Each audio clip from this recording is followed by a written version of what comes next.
Amados hermanos, muy buenos días. Para nosotros es un privilegio y un honor una vez más acercarnos a ustedes a través de esta transmisión. Quisiera por favor que me acompañen cerrando sus vistas. Bondadoso Padre Celestial, te damos las gracias por darnos una vez más el privilegio de honrar el día de tu resurrección y ahora desde el seno de mi hogar. Te ruego, por favor, en el nombre de Jesucristo, tu Hijo amado, que tú, por favor, nos guíes en todo lo que tengamos que hacer o decir. Por favor, Señor, con todo el corazón, yo te lo ruego y te lo suplico. Te ruego que ayudes a cada uno de nuestros hermanos que estén, Señor, al otro lado de la pantalla.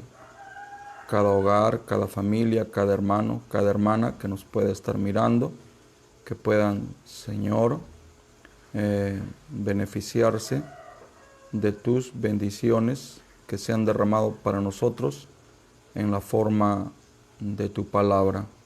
Esta es mi oración, Señor, en esta mañana de resurrección, en el bendito y único nombre de Jesucristo nuestro Señor. Amén. Hermanos amados, si fueran, por favor, tan amables de abrir sus escrituras junto conmigo.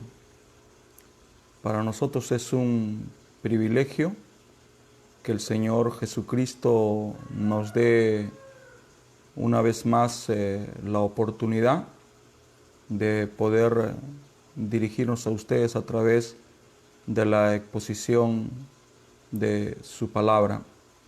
Estamos, por la gracia del Señor, siguiendo esta enseñanza de Israel, el reloj de Dios.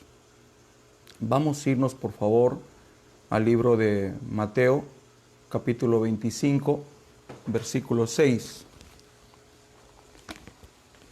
El Evangelio según San Mateo, capítulo 25, versículo 6. Esta es la escritura fundamental sobre la que nos estamos apoyando para seguir esta enseñanza. La palabra del Señor dice así: y a la medianoche se oyó un clamor, aquí viene el esposo, salid a recibirle. Entonces todas aquellas vírgenes se levantaron y arreglaron sus lámparas, y las insensatas dijeron a las prudentes: dadnos de vuestro aceite, porque nuestras lámparas se apagan. Mas las prudentes respondieron diciendo: para que no nos falte a nosotras y a vosotras, id más bien a los que venden y comprad para vosotras mismas. Pero mientras ellas iban a comprar, vino el esposo, y las que estaban preparadas entonces entraron con él a las bodas, y se cerró las puertas. Después vinieron también las otras vírgenes diciendo: Señor, Señor, ábrenos. Mas él respondiendo dijo: de cierto os digo que no os conozco. Velad pues, no sabéis el día ni la hora en que el Hijo del Hombre ha de venir.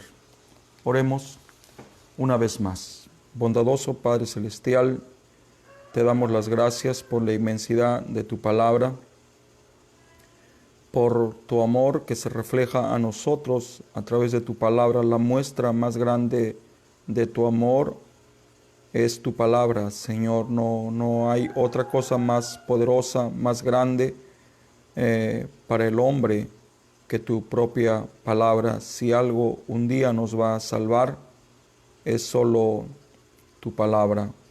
Padre Celestial, ayúdanos, Señor, en esta meditación de tu sagrada palabra. Por favor, te ruego que a cada hermano y a cada hermana tú te puedas mostrar y ellos puedan posible, Señor, mirar a tu reloj y darse cuenta qué hora es.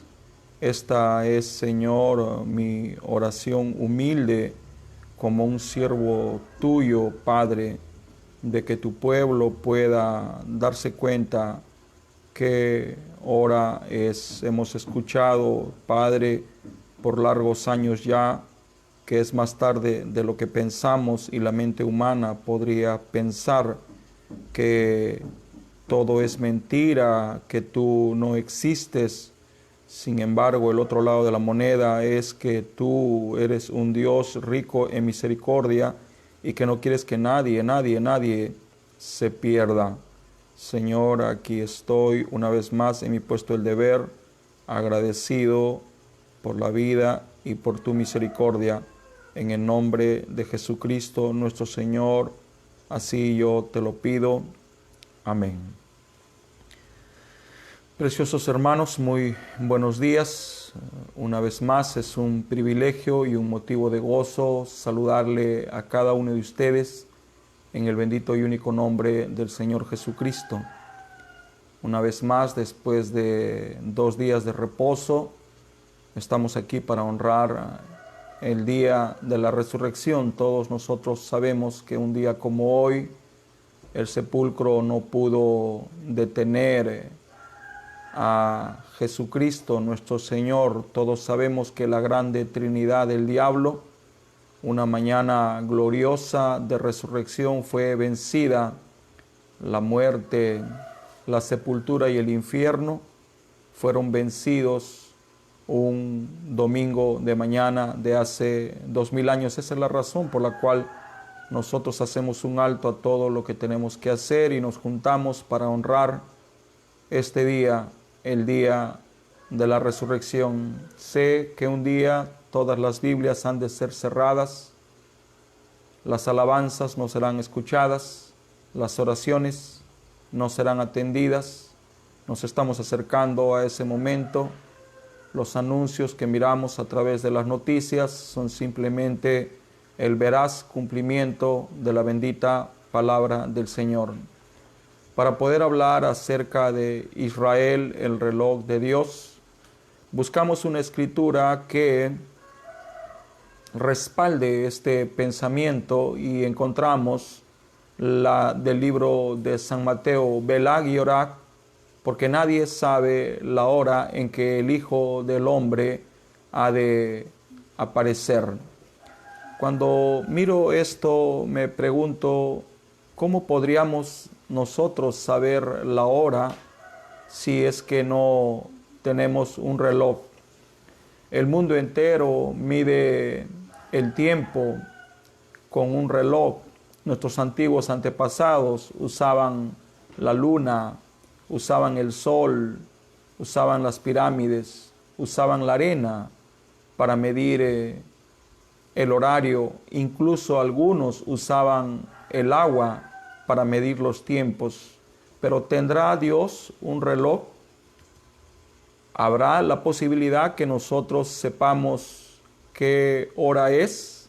Jesús dijo: cuando viereis a la higuera reverdecer, sepan que el verano está cerca. Esta escritura fue dicha por él hace 2000 años. Muchos en ese momento comprendieron que la venida del Señor era eminente. Lo que ellos no sabían, que se estaba dando un cambio de dispensación y que Dios estaba volteando sus ojos de gracia a nosotros los gentiles, y por esa razón Él tuvo que vendarle los ojos a su hijo mayor, Israel. Al recordar la parábola del hijo pródigo, mi mente se transporta a esa narración y piensa cómo es que a veces muchos de nosotros nos hemos perdido. Ese casi es el trasfondo de esta parábola. Cualquier enseñanza va a decir que el hijo pródigo éramos cada uno de nosotros, porque nacimos en pecado y nos extraviamos en pecado. Sin embargo, Él, como un Padre bueno, nos esperó amorosamente y pacientemente, y con los brazos abiertos para recibirnos.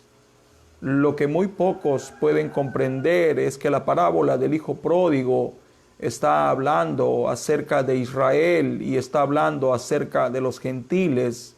Dice esta parábola que un padre bueno tenía dos hijos, el mayor y el menor, y dice que el menor fue y se revolcó con el mundo, gastó su energía con mujeres, su dinero en alcohol, en los placeres de la vida, y llegó un momento que vivía como un inmundo, como un cerdo. Incluso dice la Escritura que era tanta el hambre que él traía que se alimentaba del alimento que le daban a los cerdos. Como todos sabemos, el cerdo es un animal considerado por los judíos como inmundo. Cuando miro esta parábola, esta narración con significado espiritual, yo naturalmente pienso en Israel, el Hijo amado de Dios, y pienso en nosotros, los gentiles, que estábamos muertos en delitos y pecados. Sin embargo, el amor de Dios sobrepujó, su gracia nos abrió los brazos y nos ha esperado, como hasta ahora nos está esperando pacientemente para que nosotros regresemos a Él. El hijo pródigo, el gentil, había tenido que llegar a un momento ruin de su vida.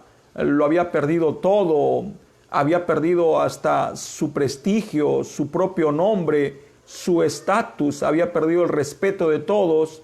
Sin embargo, en esa condición fue cuando él recuperó su memoria, entró en sí, miró su condición y dijo: ¿qué hago aquí si yo tengo un Padre amoroso?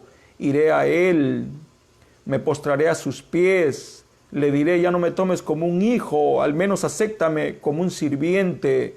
Le diré: he pecado contra el cielo, he pecado contra ti. A veces el ser humano espera momentos difíciles para reconocer quién es su hacedor, para reconocer que nunca fue la culpa de Dios, para reconocer que somos nosotros los que hemos labrado, sin darnos cuenta, nuestro presente. El presente que usted está viviendo no lo elaboró Dios, ni siquiera el diablo. Todos nosotros tenemos un libre albedrío, una libre escogencia, y ese libre albedrío y esa libre escogencia es la que ha determinado nuestro presente. Muy bien. Esta escritura demoró casi 2000 años en cumplirse, casi 1950 años del calendario romano. Todos nosotros sabemos lo que sucedió el 7 de mayo, como es que por vez primera se firmó un acuerdo para que Israel pueda ser considerada como una nación. El año 1947 este pensamiento empezó a tomar forma, y el año 1948, el 14 de mayo, Israel fue reconocida ante las Naciones Unidas como una nación. Pero ¿cuándo nació o cuándo empezó en realidad a cumplirse esta escritura? Esta escritura empezó a tomar forma, no fue de la noche a la mañana, sino fue un proceso que escondía mucha desesperación. Había mucha desesperación en el pueblo judío, y esta desesperación se convirtió en el movimiento sionista. El movimiento sionista es la lucha por recuperar el derecho a tener una tierra. La palabra sionista, naturalmente, si usted se da cuenta, viene de la palabra Sión. Todos sabemos que Sión es un monte con el cual se identifica mucho el pueblo del Señor. Este movimiento sionista empezó por el siglo XVIII, pero fue casi el año 1885-87 en que este movimiento tomó forma, ya que en un país europeo, nació un diario, y este diario impulsaba el movimiento sionista. Este movimiento sionista empezó de a poco a cristalizar sus logros, fue concientizando a la gente acerca del derecho que ellos, los judíos, tenían de regresar a su tierra, a la tierra que Dios le prometió a Abraham, le prometió a Isaac y le prometió a Jacob. Cuando este movimiento sionista por el año 1887 se cristalizó con la formación de este diario, el reloj de Dios empezó ahora sí a acelerarse. Y este reloj empezó a correr hasta que en el siglo XIX se desató la Primera Guerra Mundial. Todos nosotros sabemos que en la Primera Guerra Mundial el mundo en realidad iba a desaparecer, solo que misteriosamente esta guerra cesó. Todos sabemos que detrás de este misterio estaba la poderosa mano de Dios, ya que esta Primera Guerra Mundial era simplemente el primer ay que el libro de Apocalipsis profetiza. Ya por los años 1938-39, el nazismo, un ismo muy poderoso, empezó a asustar al mundo y le declaró la guerra a Europa y prácticamente al mundo entero. Esta guerra tuvo un saldo trágico. Las cifras cuentan que más de 6 millones de judíos murieron a raíz de este holocausto nazi. Esta guerra, que es el cumplimiento de Apocalipsis cuando dice el segundo ay, aceleró en la conciencia de la gente la necesidad de que Israel tenga su propia patria. Sabemos que Israel estuvo en el siglo XIX bajo el dominio de la grande Inglaterra. Inglaterra, yo pudiera hacer un recorrido histórico con ustedes para que ustedes miren los datos, miren las fechas y cómo es que este movimiento sionista, que era un movimiento de Dios, iba dando de a poco pasos agigantados para conseguir lo que hoy es su independencia. El año 1946, las Naciones Unidas tomaron la decisión de partir a Palestina en dos. Una parte bajo la soberanía de los judíos y otra parte bajo la soberanía de los árabes. Claro, esta decisión que buscaba simplemente no tener pleito con los dos, significó para Israel un grande problema. Al día siguiente de Israel ser declarada una nación por las Naciones Unidas, el 14 de mayo del año 1948, ya totalmente cristalizado, se inició la guerra israelí-árabe. Los árabes, naturalmente, hasta el día de hoy, desconocen a Israel como una nación. De todas las naciones del mundo, hay 32 naciones que no reconocen a Israel como una nación. Entre esas naciones, tristemente, se encuentra nuestra Cuba querida. Todos nosotros sabemos lo que la Biblia enseña. Maldito el que te maldijere y bendito el que te bendijere. Para los que creen que esta es una expresión lanzada al aire, quiero ponerles o traerle a su mente un recuerdo fresco. 10 años atrás hubo un presidente venezolano, Hugo Chávez, que con total desparpajo dijo: yo maldigo a Israel desde lo profundo de mi vientre. Posible, él quería congratularse con los países árabes, ya que Venezuela es el país que tiene el yacimiento petrolífero más grande del mundo, y a él le conviene todos los acuerdos relacionados con el oro negro, que es el petróleo. Posible él quiso congratularse, posible quiso enarbolarse como el paladín, como el defensor de las ligas árabes. Lo que él no sabía, que la palabra del Señor no puede pasar. La Biblia dice: cielo y tierra pasarán, mas mis palabras no pasarán. Y la palabra del Señor es viva y es eficaz. Todos sabemos de lo que él murió. Él murió de cáncer al intestino, que se encuentra en nuestro vientre. Cuando usted busca el significado de la palabra vientre, significa bolsa que contiene los intestinos. ¿Qué es lo que estoy hablando, preciosos hermanos? En esta mañana estamos hablando acerca de el reloj de Dios. Dios tiene un reloj y este reloj no ha dejado de caminar. Posible a nuestra manera de pensar, este reloj esté caminando lento. Naturalmente, para hablar acerca de esto, yo debo de insertar en este sermón algunos pasajes de mi vida en el cristianismo. Conocí el Evangelio el año 1978, el mensaje, por la gracia del Señor, el año 1980. Y aunque era niño, porque era un niño cuando conocí el Evangelio, me tomé muy a pecho lo que hasta ahora por la gracia del Señor profeso. Claro, entiendo que mi profesión o lo que profesaba no estaba a la altura de lo que predicaba. Mi vida no estaba a la altura de lo que profesaba.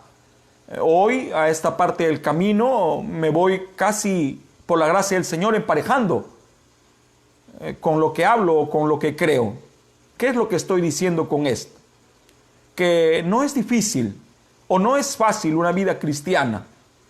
Muchas veces nuestra mente cree, nuestra mente acepta, pero ¿cuánto le cuesta a nuestro ser interior y exterior identificarse realmente con lo que nosotros profesamos? Usted puede decir: yo creo en Dios, pero en realidad nuestra vida, nuestras actitudes, nuestras acciones van a decir si es que creemos o no.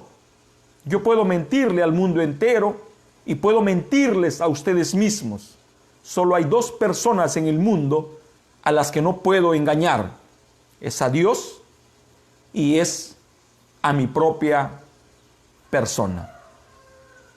Cuando empecé mi carrera en el mensaje, naturalmente me familiaricé con las Escrituras. Bueno, era lo que había para leer. Hoy el ser humano se ha familiarizado con los electrónicos, se ha familiarizado con los celulares, con el tablet, se han familiarizado con las redes sociales, con los grandes canales, YouTube, Netflix. En esos tiempos no había, y lo que hacíamos era leer las Escrituras. ¿Y qué es lo que mirábamos en ella? Mirábamos profecías, y la mirábamos tan distantes, tan lejanas. Jamás me hubiera imaginado que esas Escrituras que para mí eran profecías se iban a cumplir a lo largo de mi corta carrera por el Evangelio. Hoy, año 2000, me doy cuenta que ahora sí las cosas están a la mano. Entiendo que un manto de incredulidad se ha cernido sobre el mundo de tal manera que la gente, entre los que incluyo a los creyentes del mensaje, no se dan cuenta en realidad del día que estamos viviendo. Esta parábola de las 10 vírgenes nos está hablando de una boda, nos está hablando de un matrimonio. Y aquí están estas vírgenes puras, doncellas, para secundar el paso de la novia.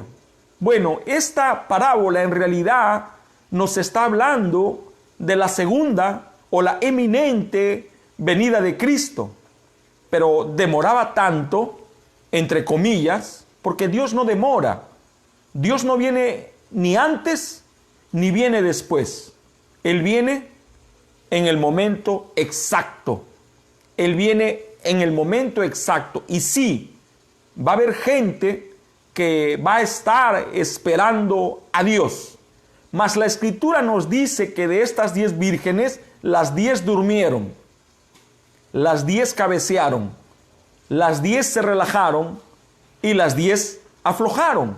Solo que 5 de ellas tenían aceite en sus lámparas. Muy bien, cuando hablamos de las lámparas, podemos decir, por la gracia del Señor, que se está refiriendo a nosotros. Nosotros somos lámparas. Cuando miramos el mensaje, ¿por qué la gente es tan fluctuante? Nosotros somos comparados a una lámpara o a un candelabro. Bueno, ¿de qué sirve una lámpara o un candelabro sin aceite? Yo puedo decir que soy una lámpara de Dios, usted puede decir que es una lámpara de Dios, pero el uso de la lámpara en realidad es que alumbre. Y la única manera que una lámpara alumbre es que tenga aceite. Estas vírgenes que se habían quedado dormidas tenían aceite, pero habían las prudentes, las cuales tenían aceite de reserva, tenían ahorro. Y este ahorro, esta reserva, fue lo que hizo la diferencia cuando llegó el momento en que la voz dijo, el esposo viene, salid a recibirle. Las 10 despertaron. Las 10 se dieron cuenta que la hora había llegado. Las 10 empezaron a alistarse. Fueron las 10, pero 5 tristemente se dieron cuenta de que no tenían aceite. Se dieron cuenta que no tenían el Espíritu Santo. Se dieron cuenta que no había sido suficiente justificación. Se dieron cuenta que no había sido suficiente santificación. Se dieron cuenta que no había sido suficiente el ser bautizados. Se dieron cuenta que no era suficiente el ser miembro de una iglesia, conocer el Evangelio o conocer el mensaje. En esa crucial hora se dieron cuenta que no era suficiente decir amén. Se dieron cuenta que no era suficiente decir gloria a Dios, aleluya. Todo eso está bueno. ¿Quiénes dicen gloria a Dios, aleluya? Los que están vivos. Pero no era suficiente. Se necesitaba algo más. Ahora, justificación es una porción del Espíritu Santo, porque justificación es la obra del Espíritu Santo. Santificación es la obra del Espíritu Santo. No es la obra de un hombre, no es la obra de un pastor, no es la obra del profeta, es la obra de Dios mismo. Sin embargo, no era suficiente. Estamos hablando por la gracia de Dios acerca del tabernáculo y hemos dicho, basado en lo que el hermano Branham enseña, que cuando un hombre entra al campamento, entra a la etapa de justificación. Y hemos visto que cuando un hombre entra a la etapa de la justificación, ya es salvo. No existe la manera que él se pierda. Pero hemos encontrado que el profeta dice que la vida de ese hombre es lamentable. Y esta es la razón por la cual miramos en el cristianismo a mucha gente con una vida lamentable. Y no podemos juzgarlos ni criticarlos. Son salvos, pero su vida es lamentable. Mienten, roban, y puedo colocar otras cosas más. Otras cosas más. ¿Qué le espera a aquellos que están en justificación. Naturalmente, sabemos que les espera la tribulación, porque eso es lo que le espera a la Virgen fatua. No existe la manera que ella se pierda. Ella es fatua, es virgen, es pura, solo que no tiene el bautismo del Espíritu Santo. Muy bien, entonces Dios tiene un reloj. ¿Qué hora es? ¿Qué hora es? Si usted sabe leer, mire el reloj y dígame qué hora es. El hermano Branham dice, si usted quiere saber la fecha, mire el calendario. Bueno, el calendario nos dice el día en el que nosotros estamos viviendo, pero el reloj nos dice la hora. Yo siempre creo que nosotros debemos anticiparnos cuando tenemos un compromiso y debemos de ganarle al reloj. ¿Qué problema es hacer las cosas casi cuando la hora se vence? Hay mucho estrés, mucha agitación, y el estrés y la agitación es una señal de que no tomamos en serio el compromiso que hemos asumido. Y aquí está esta virgen imprudente, este creyente, este que aceptó la palabra, que no tomó en serio su profesión, lo que profesaba, no lo tomó en serio. Posible pensó que el Señor iba a demorar un poco más, o que la misericordia no se iba a gastar. Bueno, Dios es rico en misericordia, pero un día la misericordia se cortará para el pueblo judío o gentil. Y cuando la misericordia se corte para el pueblo gentil, entonces Dios ya no escuchará más un clamor. Dios ya no escuchará más una oración. La gente va a correr. Las iglesias se van a llenar. Van a desempolvar su Biblia. Van a desempolvar su mensaje. Van a empezar a escuchar cintas. Van a empezar a escuchar sermones. Pero de nada servirá, porque el tiempo se agotó. Hay un país en el mundo en el cual la hora se respeta. Este país es Inglaterra. Muy bien, pero no solo en Inglaterra. Hay otros países de Europa donde la hora es fundamental. Cuando pienso en esto, recuerdo en mi experiencia que tuve con mi amigo Marcos Beascoa Wicks. Recuerdo que un día convenimos que yo debía de llegar a su casa o tocar el timbre de su casa a las 8 en punto. Solo que yo quise mostrarle que yo era puntual y toqué el timbre 1 minuto para las 8. Y él me respondió por el intercomunicador, lejos de saludarme, me dijo, ¿qué pasa, Jorge? Le dije, ¿cómo quedamos? Y él me dijo, quedamos a las 8. Y me colgó. Bueno, ese día aprendí que si un hombre puede ser tan meticuloso, tan exacto con el horario convenido, cuanto más nuestro Padre Celestial. Ahora, Dios, no queriendo que nadie se pierda, nos dio algunas señales que nos muestren más o menos en qué hora estamos viviendo.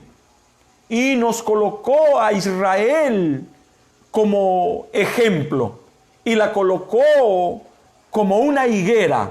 ¿Qué es lo que Jesús aquí nos está diciendo? Una parábola, una alegoría, y está colocando a Israel como una higuera.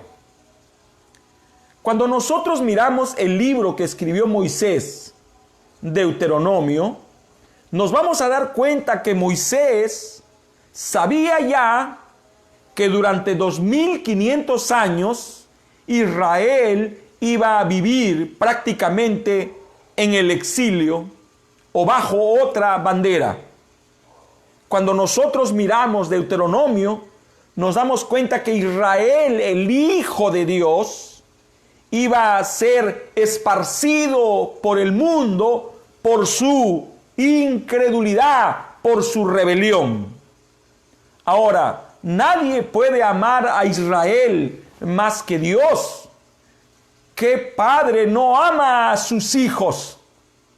¿Qué padre no estaría dispuesto a hacer lo que tenga que hacer por su hijo? Y ahora díganme, si un hombre puede amar más que Dios. Naturalmente, nuestro amor no se compara en medida al amor de Dios. Dice la Biblia que una madre puede olvidar a sus hijos. ¿Puede? Sí. Puedo contar historias de madres desnaturalizadas que olvidaron a sus hijos, que abandonaron su hogar, que se olvidaron su compromiso y dejaron a sus hijos al abandono. Muy bien, la Biblia dice que una madre puede olvidar a sus hijos, pero Jehová jamás. ¿Y por qué no habla del padre? Es porque el amor de una madre es el que más se acerca a Dios. Y si Dios corrige a sus hijos, ¿debemos los padres corregir a nuestros hijos? Naturalmente que sí, solo que es normal que nuestros hijos no comprendan por la etapa en que están viviendo, que en realidad es amor lo que tenemos.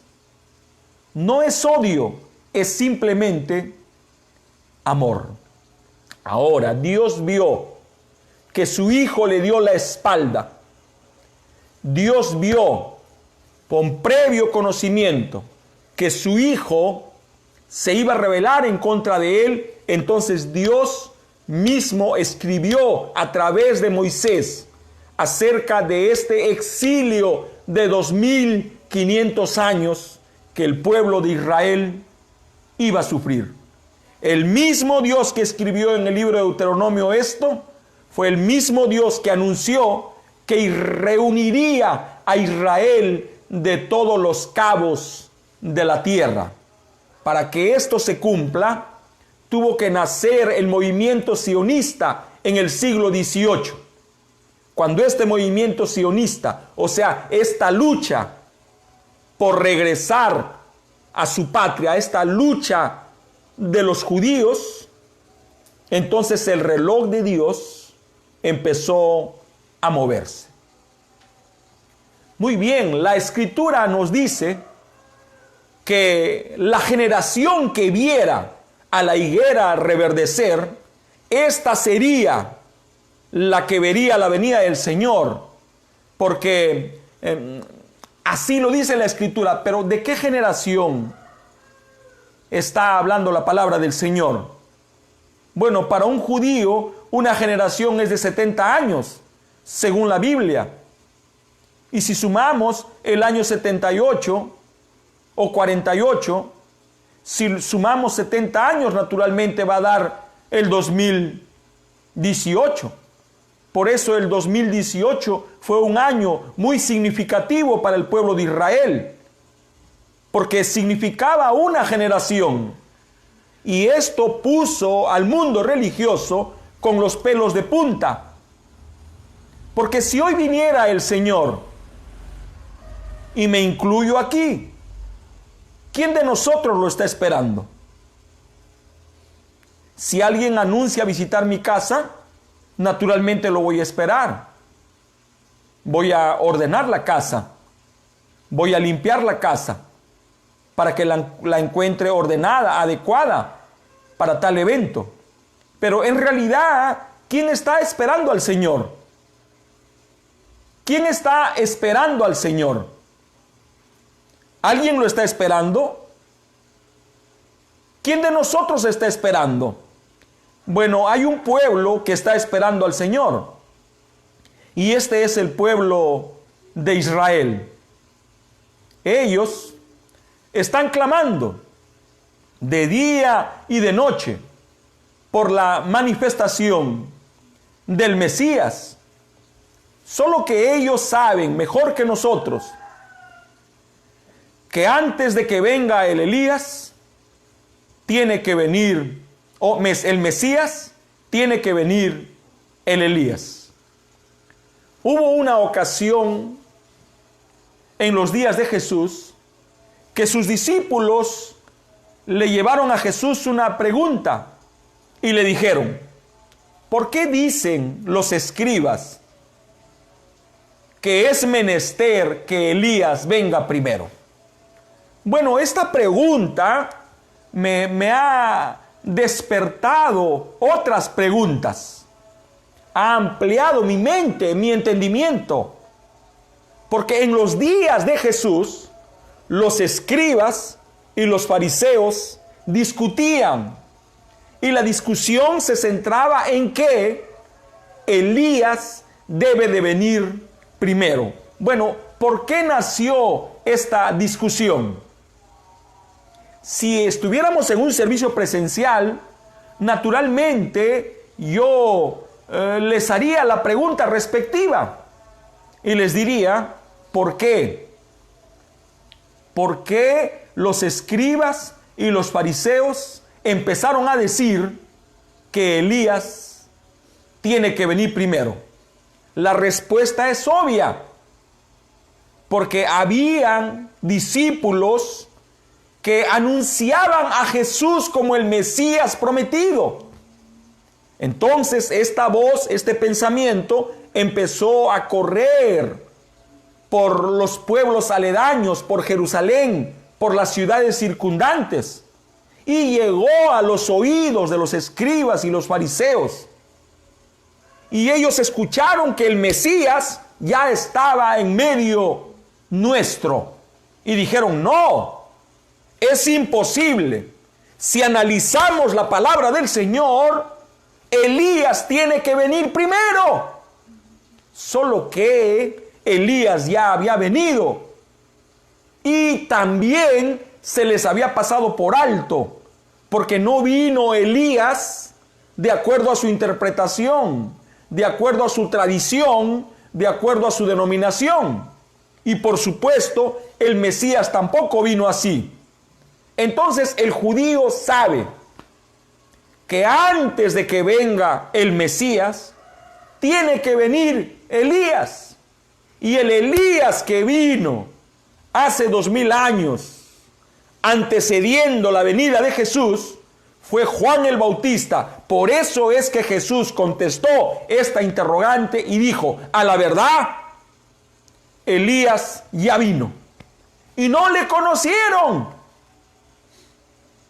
O sea, Elías ya había venido en el ministerio del hijo de Zacarías y Elizabeth, Juan el Bautista. ¿Por qué es que ahora traigo esto a colación?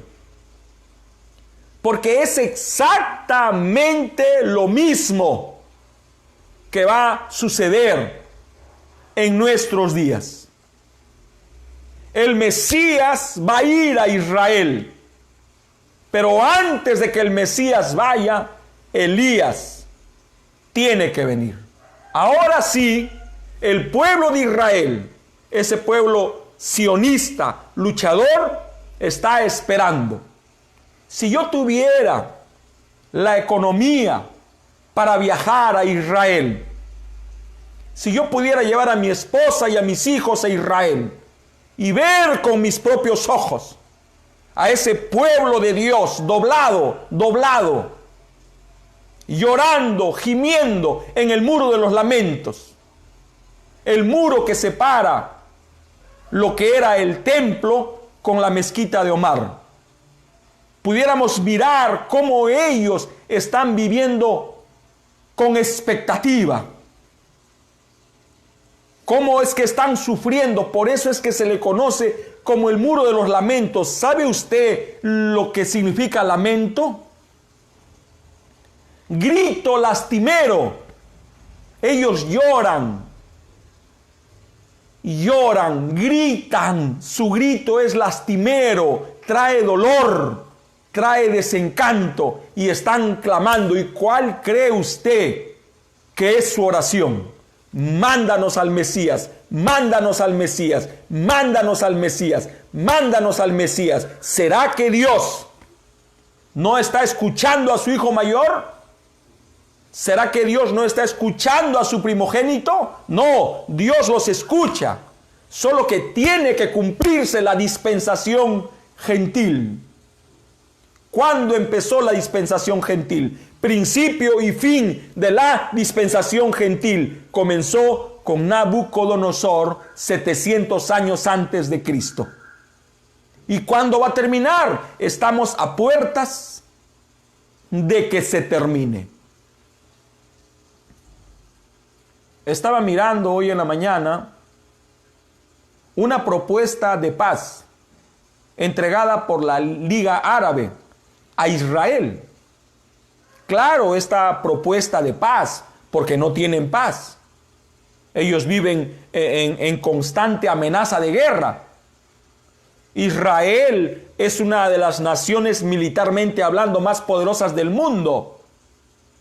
Tienen, creo, uno de los mejores sistemas de alerta aérea. Son una nación poderosa cuando hablamos de lo atómico. Su nación tiene grandes reservas de uranio y el uranio es el primer elemento de la bomba atómica. Ellos viven en constante amenaza de guerra, pero la Liga Árabe, esa liga que reúne a todos los países árabes, le ha lanzado una propuesta. Y la propuesta es de que si tú nos entregas algunas ciudades que creemos nos pertenecen, nosotros podemos reconocerte como una nación. Muy bien. Aleluya. ¿Qué son los árabes? ¿Quién es el padre de los árabes?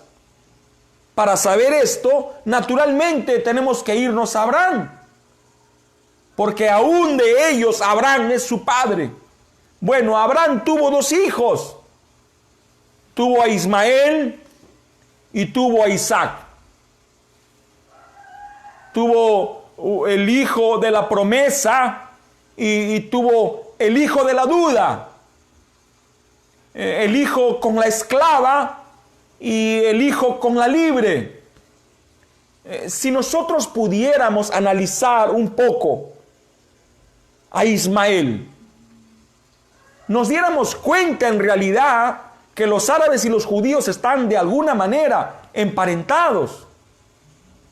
Podemos mirar, por ejemplo, cómo es que había una pelea en el vientre de la esposa de Isaac,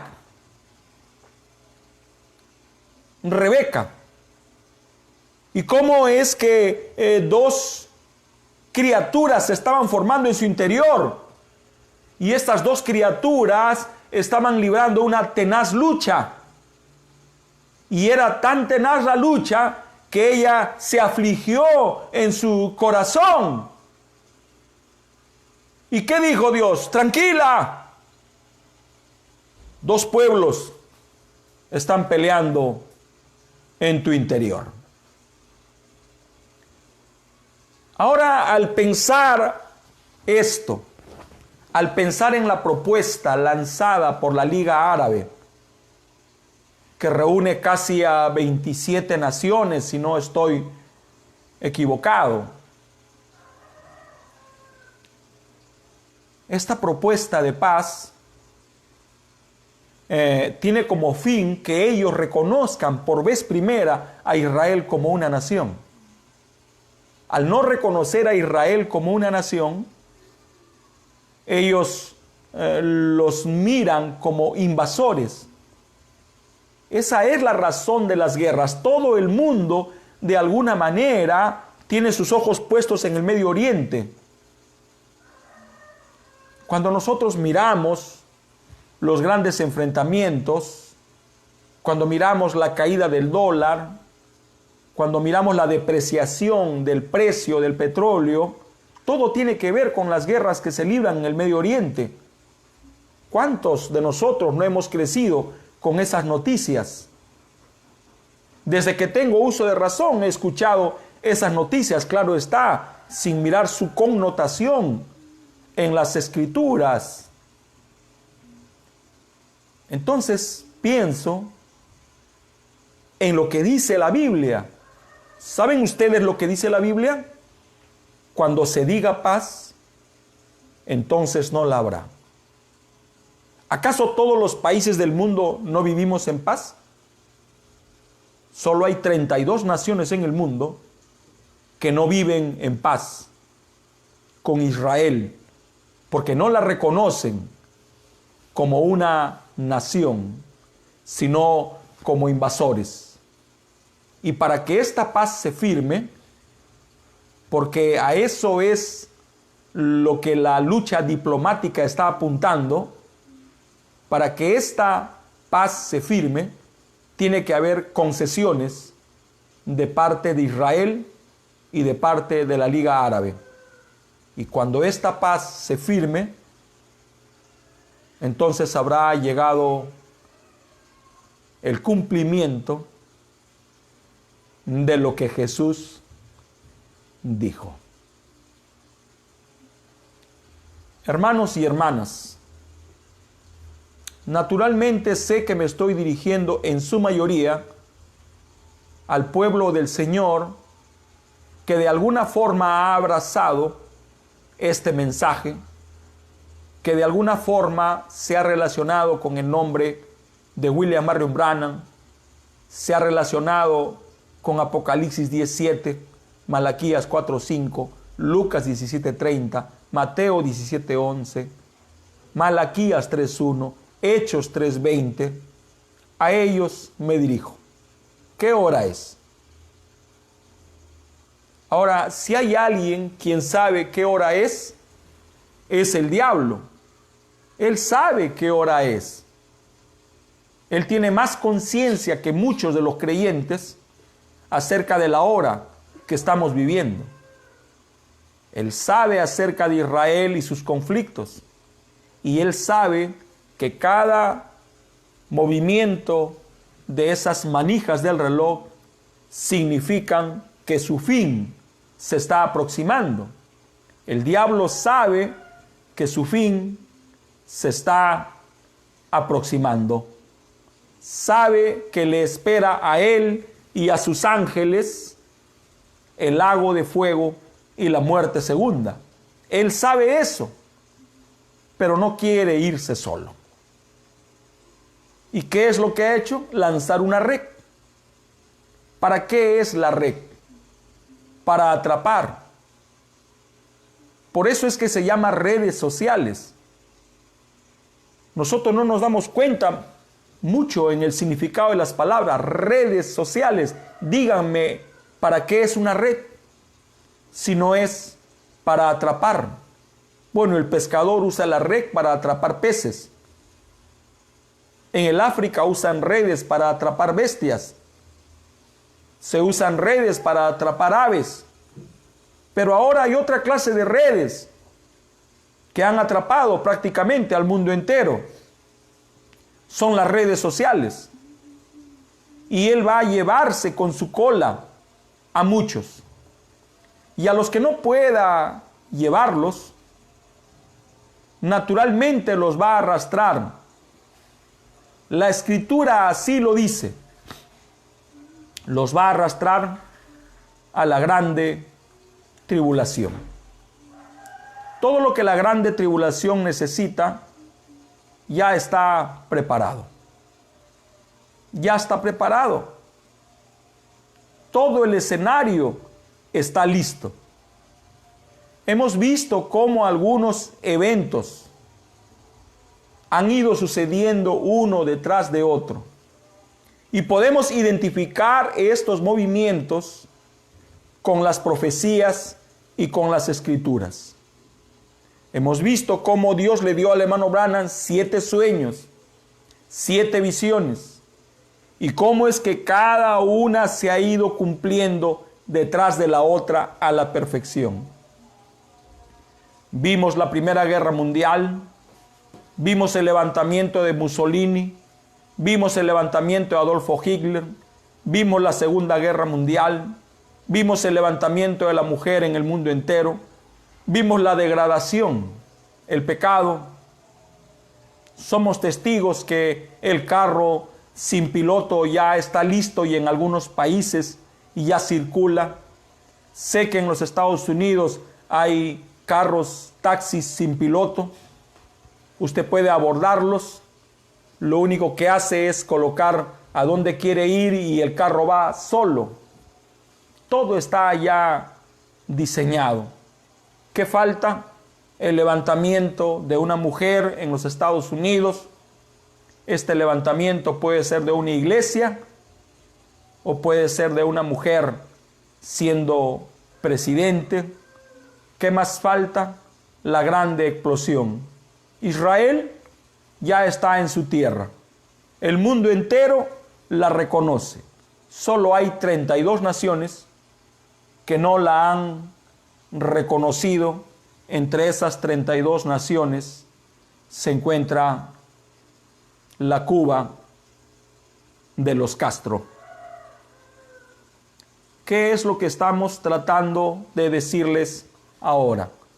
Naturalmente, no estamos tratando de asustar a nadie, porque el Evangelio del Señor no es para asustar. El Evangelio del Señor es simplemente para advertirle al pueblo del Señor acerca de la hora que nos ha tocado vivir. ¿Qué hora que nos ha tocado vivir? Cada edad, cada tiempo tuvo su aflicción, tuvo sus conflictos, tuvo sus padecimientos. Y de todos los tiempos, de todas las edades, no hay otro tiempo más feo y más horrible que el que nos ha tocado vivir. En este tiempo es donde todos los demonios de incredulidad se han reunido, se han juntado. Quiera Dios que nosotros podamos despertar realmente al día en que estamos viviendo. Todos nosotros tenemos una tarea que cumplir en nuestro peregrinaje por esta tierra. Aquí estamos peregrinando. Hemos venido a peregrinar.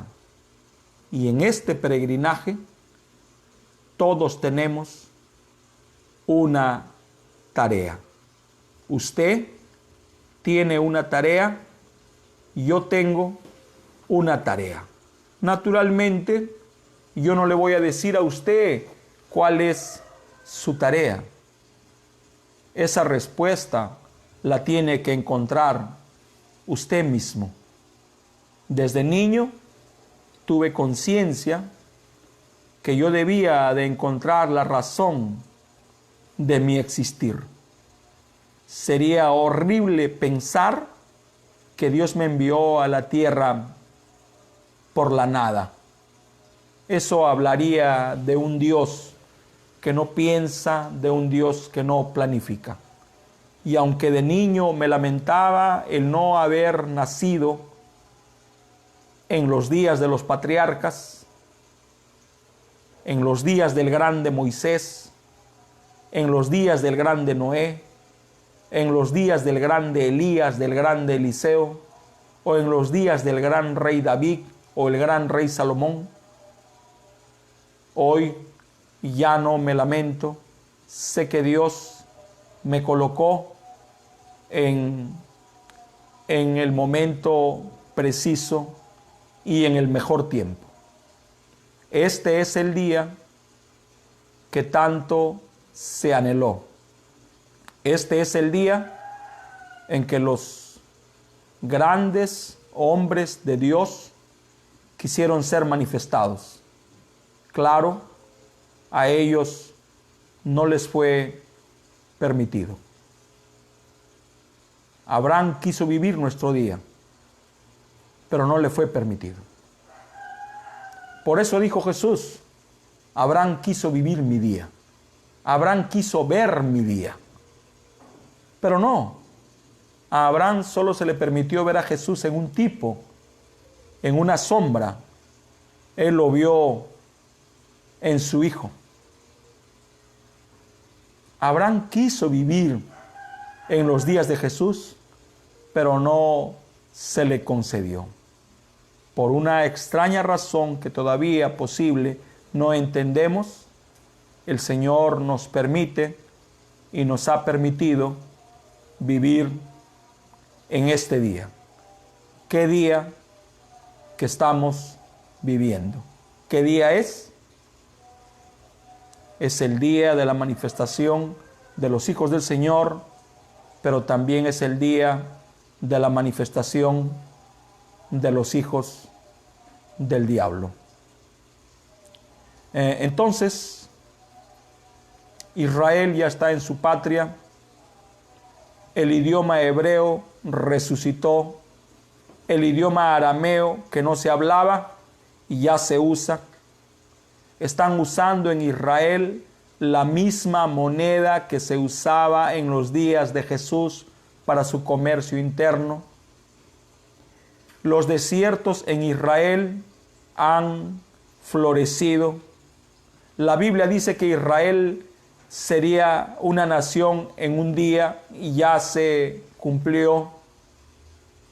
Israel ha resistido todos los ataques, ha resistido todos los boicots, sufrió una guerra de 6 días donde demostró su poder bélico.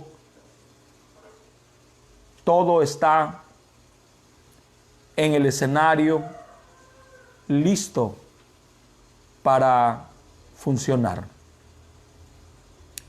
¿Y cómo estamos nosotros? ¿Cómo está usted? ¿Cómo está usted, ama de casa? ¿Cómo está usted, padre de familia? ¿Cómo está usted, predicador? ¿Cómo está usted, señorita? Joven, ¿cómo está usted? ¿Está listo? ¿Está preparado para ese grande momento que se aproxima? Estamos en la hora cero. Las manijas del reloj están marcando casi el nacimiento del milenio. Estamos culminando el día número 6 y estamos ya adentrándonos al día número 7. ¿Cuál es el día número 7? El milenio. El milenio, Dios nos quiere permitir vivir lo que Adán no pudo vivir. Adán no pudo vivir el milenio. Oremos. Bondadoso Padre Celestial, te damos las gracias por darnos el privilegio de juntarnos en esta mañana de resurrección. Te rogamos, Señor, que tu palabra nos pueda servir como aliciente, como advertencia, que nos pueda servir como una muestra de tu amor para nosotros. Por favor, Señor, en el bendito y único nombre de Jesucristo, nuestro Señor, así yo te lo pido. Te doy las gracias por tu misericordia, por tu amor, por tu bondad. Señor Jesús, habla, Señor, a nuestros corazones, habla a nuestras conciencias, habla a nuestras mentes. Esta es mi oración, Señor Jesús, y te pido perdón por nuestros pecados, te pido perdón por nuestras rebeliones, te pido perdón por nuestras transgresiones, te pido perdón por nuestras omisiones. Por favor, Señor, en el bendito y único nombre de Jesucristo nuestro Señor, así yo te lo pido. Amén. Hermanos preciosos, si Dios así lo permite, en la tarde me voy a estar desde este mismo punto, desde este mismo lugar, dirigiendo a ustedes. Quiero agradecer al hermano José, Quiero agradecer al hermano Jesús por la predisposición a cubrir los servicios, las predicaciones que aparentemente me tocaban a mí. Hoy entiendo que ellos tenían que ser los predicadores y para eso Dios permitió que de alguna manera se resquebraje un poco mi salud. Ya estoy mejor y estoy en el hogar con mi esposa, mis hijos. Y gracias, Jesús Cabanillas, me supliste el día sábado, el día viernes. Gracias, hermano Joseph, me supliste el día de ayer. Y gracias a ustedes por su comprensión, gracias a ustedes por sus oraciones. Si el Señor así nos lo permite, nos estaremos encontrando en el servicio de la tarde. Vamos a orar por las necesidades. Yo me imagino que todos nosotros tenemos necesidades. Vamos a orar por las ofrendas. Todos nosotros debemos de traer nuestras ofrendas. Quiero hacer mención, mi gratitud con los hermanos que nos respaldan con sus diezmos. Muchas gracias. Que el Señor Jesucristo les bendiga, les retribuya y les multiplique. Quiero agradecer también a todas las familias que siempre nos están entregando sus ofrendas locales.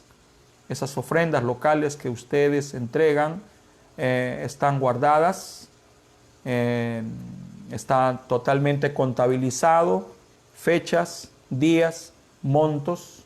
Ese dinero no se toca para nada. Quiero agradecerles. El hermano Banan enseñó que un culto sin ofrendas no está completo. Por eso es que debemos levantar nuestras ofrendas. Y la palabra ofrenda significa sacrificio. Sé que ya vamos, si Dios así permite, a empezar los servicios. El gobierno a partir de mañana autoriza que se abran las iglesias en el 30% de su aforo, solo que permite solamente algunas ceremonias como bautismos, como matrimonios y otras cosas más. Todavía no permite que nos juntemos. Yo les pido a ustedes un poco más de paciencia y les pido que oren para que Dios ya nos dé un lugar amplio para así cumplir con el protocolo que las leyes exigen. Sé que hay iglesias que hacen servicios con gente.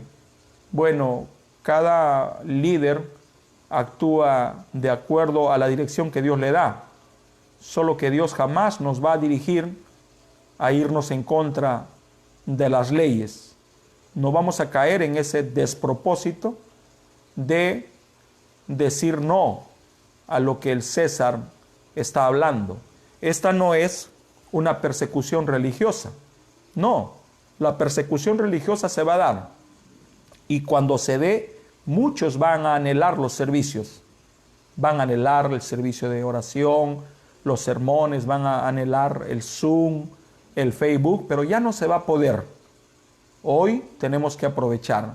Tenemos la libertad de predicar todos los días a través de estas plataformas. Yo le doy gracias a Dios por ese privilegio. Esta no es una persecución religiosa. Hermanos, México está sufriendo un rebrote del coronavirus. Nuestro amado hermano Marcos Arellano me escribió para pedir que oremos por él porque la familia de su padre, toda su familia, se ha infectado del coronavirus. Hace 2 semanas, el hermano de nuestro amado hermano Pablo Arroyo Azurza, Julio Arroyo, partió por coronavirus. Les voy a suplicar a cada uno de ustedes que no pierdan el juicio, que no caminemos como si no hubiera nada. Sí hay un virus caminando este virus camina. Tenemos a nuestra amada hermana Carmen Chacón Villasante, infectada con coronavirus en el Cusco. ¿Cuándo se infectó? Bajó del avión, le hicieron la prueba, coronavirus. Ya ven que no es un juego. Entonces les voy a agradecer que por favor, si es que no lo decimos, no nos reunamos. Por eso es que nos hemos enfundado el overol de obreros y estamos yendo muchas veces más allá de nuestra resistencia, hablando todos los días, para que de alguna manera la necesidad que usted tiene de ir a la iglesia a escuchar se aplaque un poco. Entonces, si nosotros somos respetuosos y aplicamos las recomendaciones, vamos a acelerar más rápido el regreso a las iglesias. Pero si vamos a mostrarnos como que no pasa nada, si vamos a hacer reuniones, si nos vamos a reunir en las iglesias, entonces no solo contravenimos la palabra del Señor, sino que ponemos en riesgo a nuestro prójimo. Entonces les pido comprensión. No me están haciendo un favor a mí, se están haciendo un favor ustedes mismos y están honrando la palabra del Señor. ¿Y qué quiere decir esto? ¿Que no van a tener cultos en su casa? ¿No van a orar? ¿No van a leer? ¿No van a escuchar una cinta? Sería el peor error. Este coronavirus no debe ser para debilitarnos, sino para fortalecernos en la fe. Entonces, que Dios les bendiga. Estemos orando por nuestra amada hermana Carmen Chacón. Ella es una anciana con coronavirus. Estemos orando, por favor, por nuestro amado hermano Marcos Arellano. Sus padres están con el coronavirus. La gente sigue sufriendo. Entonces vamos a cuidarnos. Yo solamente salgo por cosas importantes. A pagar las cuentas al banco o a las tiendas o a la farmacia. No salgo a ningún lado más. ¿Por qué hago eso? Debo de cuidarme. Y si no les doy el ejemplo, entonces usted puede juzgarme mal. El hermano Lincoln vino a verme hace 2 días y me dijo: hermano, estoy para el culto de la mañana el domingo. No, hermano, por favor no vengas. Y no te estoy rechazando, sino que si te permito a ti, debo de permitirle a los demás. Y no quiero que nadie me esté apuntando con un dedo. Claro que me gustaría estar con ustedes. Claro que extraño los cultos. Pero este episodio que nos ha tocado vivir debe ser tomado con cautela. Hasta que salga la vacuna, vamos a vivir a buen recaudo y con cautela. Si usted se infecta, si usted entra a un lugar que no debe, si usted se junta con gente que no sabe si está sana, usted se infecta y lleva el virus. Vamos a orar por nuestras ofrendas. Bondadoso Padre Celestial, te damos las gracias por las ofrendas. Tú enseñaste que un culto sin ofrendas no está completo. Y antes de agradecerte por las ofrendas, te traigo nuestras necesidades. Tú conoces las necesidades de mi corazón. Tú sabes cuáles son mis peticiones una a una. Y tú sabes que muchas de ellas son mi pedido de años. Pero no dudo de tu fidelidad. Yo sé que tú me vas a contestar a su tiempo. Padre, y todos nosotros tenemos necesidades. Ahora te traigo la necesidad de la hermana Carmen Chacón, una anciana con coronavirus. Padre, ten misericordia de mi hermana. Ten misericordia de ella. Guárdala. Ayúdala a salir de esto. Permite, Señor, que su salud no se resquebraje. Te lo ruego. Detrás de ella está Tania, está Marta. Ella es una matriarca para su familia. Por favor, te lo ruego y te lo suplico en el nombre del Todopoderoso Jesucristo nuestro Señor. Padre, te ruego por Marcos Arellano, su papá, la esposa de su padre, sus hermanos, coronavirus. Padre, se escucha que en México el rebrote está fuerte. Guarda, Señor, a la familia Arellano. Por favor, Padre, extiende un manto de salud sobre ellos. Esta es mi oración, es mi súplica. Te ruego por los enfermos, por los necesitados. Te ruego por los hermanos que están pasando crisis, momentos difíciles. Contesta, Señor, nuestras oraciones. Padre, te ruego, te suplico que bendigas al dador alegre, bendice los diezmos, bendice las ofrendas, bendice a cada hogar, Señor, que levanta sus ofrendas y que luego lo trae. Muchas gracias, Señor, multiplícales. Tú no te quedas con nada, Señor. Tú no te quedas con nada. En realidad, Padre, a través de la economía, tú sostienes la iglesia, sostienes tu obra y tú sabes, Señor, que distribuimos ese dinero de acuerdo a la necesidad. Padre, ayúdame, te ruego que nos permitas juntarnos en la tarde para tu gloria y tu honra en el nombre de Jesucristo. Amén.